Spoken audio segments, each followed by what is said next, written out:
So now in this section, we're going to take a look and see how we can mitigate the attack using a PHP function known as MySQL rel escape string. So this function is already in place. It's just commented out inside of our action script. So I'm going to establish an SSH session with the backend server. Now, if you're continuing on from the last section, then you're already SSH'd in. So what I'm going to do now is I'm going to view the file. So I'm going to type sudo nano-c and going to the action script, which is in our web services directory, and our action script is checklogin.php. So now, as I said a moment ago, this code is already in here. It's just commented out on lines 17 and 18. So we can see the comment characters to comment out a single line within PHP. We're just going to remove them.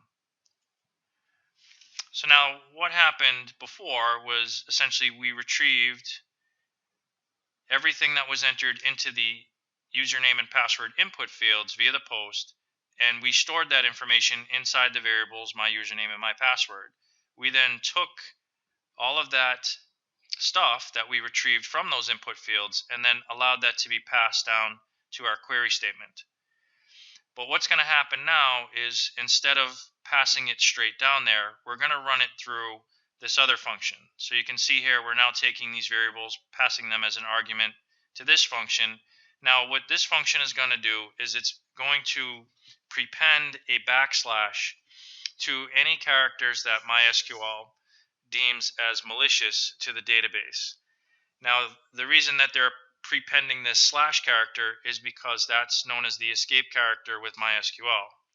So all of that, everything that gets run through this function then gets stored inside of variables by the same name, and then these variables are then passed down to our query statement down here.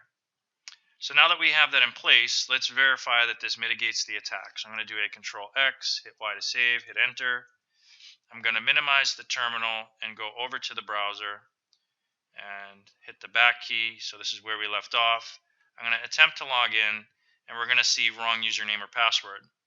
So now in order to verify or see what is actually going on, again, we're going to go to that log file. So I'm going to go and type sudo tail-4, and again, that's at var lib mysql, and the file name is web.log.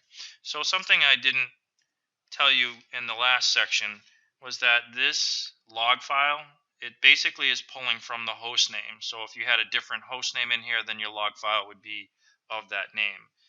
So in any event, going down here, looking at how we actually mitigated the attack.